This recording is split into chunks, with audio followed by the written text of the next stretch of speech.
Hey y'all, it's Natalie SQ, and today we are talking about social media getting our leftovers. In the past, we have, put all of our heart and soul into our social media posts. The algorithms made us post 3 to 5 times a day to get seen.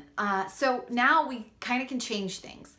The social media world is changing, and the people who are on social media are wanting to get off of social media. So, what do we do to stay current and to also build a stronger following? Well, we get off of social media as well. Hear me out. Our content needs to drive curiosity to a home base offsite. So when we post our heart and our soul, it needs to be somewhere that stays forever. Something was brought up to me recently. I've been a coach for 2.5 years. And my new people are not going to scroll, doing Instagram or Facebook. You know how they just scroll up, up, up, up. They're not going to scroll for 3 years worth of content. So where do I put all that content? I've posted good stuff. Like I've posted good recipes. I've posted good heart stories, good devotions. Where am I going to put it? Social media could be gone tomorrow, but a website won't. A blog won't. In the past, I was like, blogging is extra. Now I think blogging should be your posts and social media becomes your marketing for your blogging. When you work on your content, I'm going to talk about 3 things here and they're all C's, so this will be easy. Your content is priority. I would rather it be one sentence of really good stuff than a bunch of random. I would rather it be something from your personal development or your life or what you've learned in a workout than just a funny picture. You might not get the most likes because people aren't liking posts anymore. They're just reading them and moving on. So don't base your content on likes. Base your content on who you are and who you're trying to attract. We've talked a little bit before about how we need to learn who our target followers are, our lifers, your tribe, whatever you want to call it. We need to learn who those people are, figure out what hashtags they're using, and use those to attract people on Instagram. Now, the way we're going to change our posts is our blog is going to get our heart. Our blog gives us the freedom to do whatever we want. It can be as many characters as it wants. It can be as many pictures. It doesn't have to fit in a square. It's awesome. So you're going to blog, and then you're going to take that content that you've created and make multiple posts. For instance, if you have a recipe that you're going to share, you can take a picture of the recipe that's on your blog and you can post it on Instagram and Facebook. And you can post the link for people to go get the recipe. Another way to do it is a picture of, my daughter. I'm doing Shakeology brownies right now. My daughter eating Shakeology brownies. Well, I can post that picture too. And guess what? I'm reusing that one blog post for another Instagram and Facebook post. So it allows you a lot more freedom to share your content, and social media becomes your marketing for your blog. And then people can always reference your blog. Now, I also want to talk about curiosity. We need to make people curious about what we're doing behind the scenes. In the past, social media has become our, here's everything that I'm doing.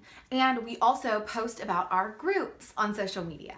However, what we're doing behind the scenes is always more important than what we're putting out in front. So you all know, if you just do a open post of who wants to join my challenge group, you don't get a lot of response. It's kind of like crickets. When you get responses is when you've already had conversations with people outside of your post, privately, behind the scenes. Those people will talk to you about your challenge group now. Now they're interested in the ad of your challenge group. This is also a really good tip when it comes to talking about what your challengers are doing, what your coaches are doing when it comes to recognition. This is something where you're like, I love getting this message from so-and-so in my challenge group, and they've lost this much weight doing these things, and it's just so encouraging to hear. That's a post talking about something you're doing outside of the group, which means people are gonna be like, what is she doing? I'm curious. I want to know more. Where do I know more? My blog or website. See where I'm going with this? Now, the third C I want to talk about is consistency. Darren Hardy in The Compound Effect talks about being consistent no matter what. So commit to something that you know you can maintain no matter what. So if you add on to it, great, but you always do this level at the minimum. So if you can only do one blog post a week, be consistent with one blog post a week. If you know that you can only post Monday through Friday, one time a day on social media about your blog, then post one time a day. If you come up with more content or something happens and you want to share it, awesome.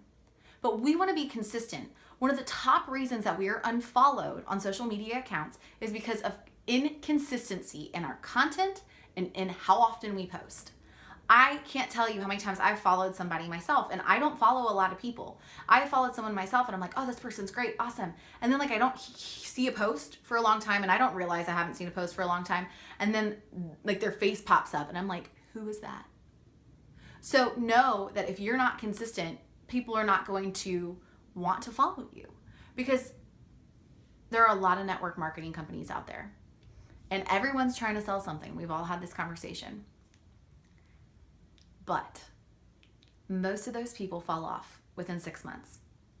The majority of the people never stay a year in a network marketing company, which is why if you can make it a year of being consistent, you will see growth in your business. I am getting people from 2.5 years ago now because I've been consistent, and they're like, wow, you're still doing this? Yes. My posts, I will always be committed to one post a day on every platform, and I'm committed to 2 blog posts a week. It's really not that hard. So now there's all these apps. I use the Weebly app on my phone, and I can just type a blog post while I'm sitting there with my daughter asleep on me. Or I can type a blog post while I'm in line at the doctor. So we can talk a little bit more about how to do a blog and how to do a website, but I want to just simply encourage you to be consistent, create curiosity, and work on your content off of social media and use social media as your marketing platform.